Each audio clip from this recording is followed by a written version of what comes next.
करीम सल्लल्लाहु अलैहि वसल्लम ने फरमाया, बनी इसराइल में एक आबिद था, इबादत करता था। उसे एक औरत ने बुलाया और बुलाने के बाद कहा कि ये एक शराब का प्याला है, ये बच्चा है, ये खिंजीर का गोश्त है और मैं हूँ। कहा या तो मेरे साथ में अपना मुंह काला कर। उसने कहा नहीं करूंगा। कहा ये खिंजीर का गोश्त खा। उसने कहा ये भी नहीं करूंगा। उसने कहा इस बच्चे को कत्ल कर दे। कहा ये भी नहीं करूंगा। कहा तो शराब पी ले। उसने कहा ये भी नहीं करूंगा। उस औरत ने कहा कि तुझे एक काम तो करना पड़ेगा, वरना तू इस कमरे से बाहर नहीं जा सकता, तुझे रुस्वा कर दूंगी। जब उसने ये कहा तो उसने मजबूरन शराब पी ली और उसने शराब को हल्का जाना। कहा बच्चे को कत्ल नहीं करूंगा, खिंजीर का गोश्त नहीं खाऊंगा, जिना की तरफ नहीं जाऊंगा। शराब को हल्का जान करके उसने पी ली। जैसे ही शराब पी अक्ल पे पर्दा पड़ गया, बदकारी भी की, बच्चे को कत्ल भी कर दिया, खिंजीर का गोश्त भी खा लिया।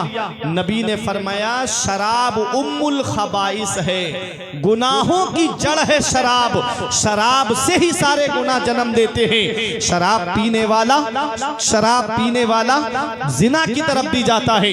शराब पीने वाला गुनाहों के अड्डों को भी आबाद कर देता है। इसलिए शराब से अपनी नई नस्ल को बचाओ, इसलिए अपनी औलाद को शराब के नशे से बचाओ। नबी ने इरशाद फरमाया एक वक्त ऐसा आएगा मेरी उम्मत पर कि वो शराब का नाम बदल करके पिएंगे। आज बियर के नाम पे शराब को पिया जा रहा है। कोई कह रहा है वो तो फलों का जूस है, कोई कह रहा है बियर शराब थोड़ी है। नबी ने फरमाया था एक वक्त ऐसा आएगा मेरी उम्मत पर कि वो शराब का नाम बदल करके पिएंगे। आज बियर के नाम पे शराब को पिया जा रहा है। कितने घर तबाह हो गए शराब के नशे में, कितने परिवार तबाह हो गए शराब के नशे में। नई नई नस्ल के लड़के जब शराब पी के आते हैं, एक्सीडेंट हो जाता है रोडों पर, आप देखते नहीं आए दिन खबरें आती है कि फला इलाके में जो है एक्सीडेंट हुआ और पूरी गाड़ी डैमेज होने से तमाम लोग गाड़ी के अंदर जो थे सब इंतकाल कर गए। कितनी बुरी चीज है ये शराब। बाप अपनी औलाद का जिम्मेदार है। तलाश करो अपने घरों में, देखो कहीं मेरी औलाद नशे की तरफ तो नहीं जा रही है, कहीं मेरी औलाद जुए की तरफ तो नहीं जा रही है, कहीं मेरी औलाद अय्याशियों के अड्डों की तरफ तो नहीं जा रही है।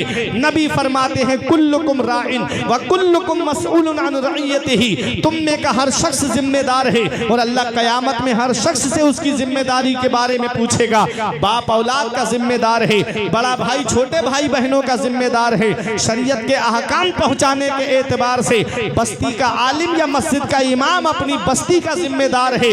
हर शख्स अपनी अपनी जिम्मेदारी को अगर निभाए, बाप अपनी औलाद की जिम्मेदारी को निभाए, भाई भाई की जिम्मेदारी को निभाए, तो आज हमारे घरों से ये फितने खत्म हो जाएं। आज हमारे घरों से जो है बेपर्दगी का माहौल खत्म हो जाए। आज हमारे घरों से ये गुनाहों के जो जराइम हो रहे हैं, ये जराइम हमारे घरों से मिटते हुए नजर आएंगे। वजह क्या है कि बाप खुद गुनाह कर रहा है तो औलाद गुनाह क्यों नहीं करेगी। बाप खुद नमाज छोड़ रहा है तो औलाद नमाज क्यों नहीं छोड़ेगी। बाप खुद गुनाहों के अड्डों को आबाद कर रहा है तो औलाद गुनाहों के अड्डों को क्यों नहीं आबाद करेगी।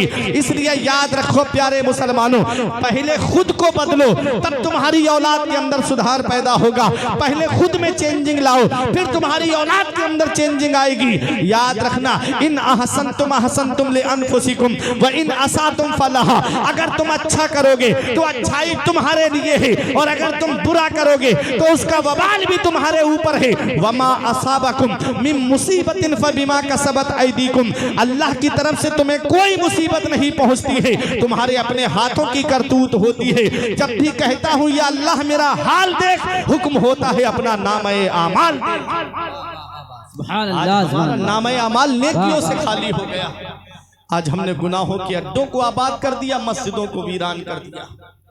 आज फजर में देखो मुसलमान पड़ा सो रहा है, इशा में देखो तो होटलों पे बातें हो रही हैं, मगर नमाज पढ़ने मस्जिद में नहीं आते। अभी चंद सालों पहले मैंगलोर में फजर की अजान पे पाबंदी लगा दी गई। सलातुम व सलामुन अलैका या रसूलल्लाह सल्लल्लाहु तआला अलैहि वसल्लम। तेरे आमाल ऐसे हों जहां में नाम हो जाए, तेरा हर लफ्ज उम्मत के लिए पैगाम हो जाए। बना किरदार को बेमिसल उस मंजिल पे पहुंचा दे कि तुझको गैर देखे काइले इस्लाम हो जाए। आज अपने नामे आमाल को दुरुस्त करने की ज़रूरत है। आज अपने नामे आमाल में नेकियां जमा करने की ज़रूरत है। आज हमने सिनेमा हॉल आबाद कर दिए, मस्जिदों को वीरान कर दिया। आज हर घर सिनेमा हॉल बना हुआ है और आज मस्जिदों में देखो, फजर में वही गिने चुने चंद नमाजी, इशा में वही गिने चुने चंद नमाजी, जोहर में वही गिने चुने चंद नमाजी। ये मस्जिदें क्या हैं? ये मस्जिदें जन्नत की क्यारियां हैं। ये मस्जिदें जन्नत की क्यारियां हैं। नबी ने फरमाया कि दुनिया में सबसे बेहतर जगह मस्जिद है और सबसे बुरी जगह बाजार है। आज बाजारों में आदमी घंटों वक्त देता है और मस्जिद में 10 मिनट नहीं रुक पाता है। जुमे के दिन नमाज पढ़ के 5 मिनट इमाम साहब आगे बढ़ जाएं खुतबे के टाइम से, जगह जगह बातें होना शुरू हो जाती हैं। एक दूसरे कान में कहते हैं टाइम बहुत हो रहा है, इमाम साहब आगे बढ़ गए। इमाम बादशाह होता है, तुम रियाया हो।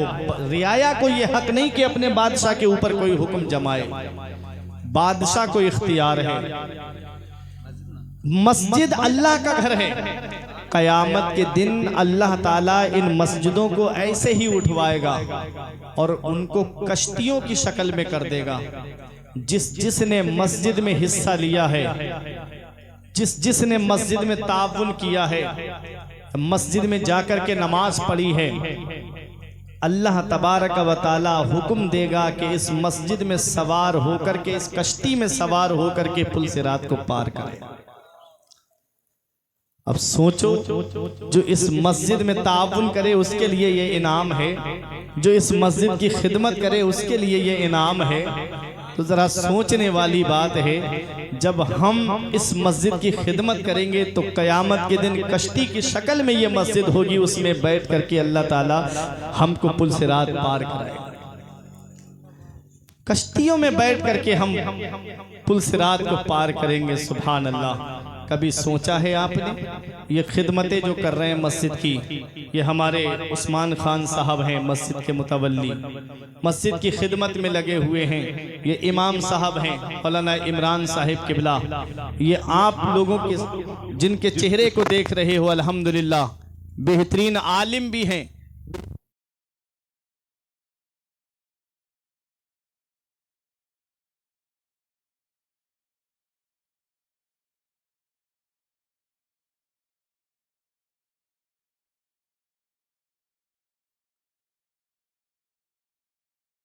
लेकर के चला जा।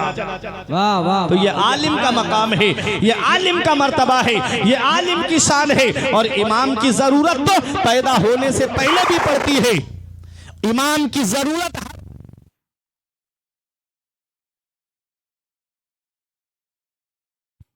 इमाम की जरूरत हमको पड़ रही है। जब बच्चा दुनिया में आ जाता है, इमाम साहब चल करके उसके कान में अजान कह दो, और जब वो बच्चा जवान होता है, जब उसकी शादी का वक्त आता है, तो उसका निकाह पढ़ाने के लिए कोई स्कूल के प्रोफेसर नहीं आते हैं, बल्कि मस्जिद का इमाम पहुंचता है और उसका निकाह पढ़ाता है। और जब वो दुनिया से चला जाता है तो उसकी नमाज जनाजा भी इमाम पढ़ाता है। पता चला पैदा होने से लेकर के मरने तक की जरूरत मस्जिद का इमाम होता है। मरने तक की जरूरत नहीं है, मरने के बाद की भी जरूरत मस्जिद का इमाम होता है। डीजे की फातिहा है तब इमाम साहब, 10वें की फातिहा है तब इमाम साहब, 20वें की फातिहा है तब इमाम साहब, 40वें की फातिहा है तब इमाम साहब को बुलाया जा रहा है, बरसी की फातिहा आती है तब इमाम को बुलाया जाता है। पता चला लोगों, ये इमाम तुम्हारी दुनिया में भी जरूरत है और इमाम आखिरत में भी तुम्हारी जरूरत है। अल्लाह कुरान में फरमाता है, हम कयामत के दिन हर जमात को उसके इमाम के साथ में उठाएंगे। हर जमात को उसके इमाम के साथ में उठाया जाएगा। अल इमामो जामिनुन वल मुअज्जिनो मुतमिनुन, हदीस पाक में है इमाम जामिन है और मुअज्जिन अमान में है। जो अजान देता है उसकी शान अलग होती है, जो अजान देता है उसका मर्तबा अलग है। उसका मर्तबा कितना बड़ा है, नबी फरमाते हैं जो बगैर उजरत के 6 महीने तक अजान दे दे तो अल्लाह तबारक व तआला उसको जन्नत अता फरमाएगा। सिर्फ अल्लाह की रज़ा के लिए अजान दे दे, 1 साल अजान दे दे तो अल्लाह ताला उसको जन्नत अता फरमाएगा। मुख्तलिफ अहादीस हैं बाहर शरीयत में आप पढ़ सकते हैं। तो इमाम तुम्हारी ज़रूरत है, मुअज्जिन तुम्हारी लिए अदब व एहतराम वाला है, और मस्जिद का जो मुतवल्ली है वो भी तुम्हारे लिए एहतराम वाला है। हर एक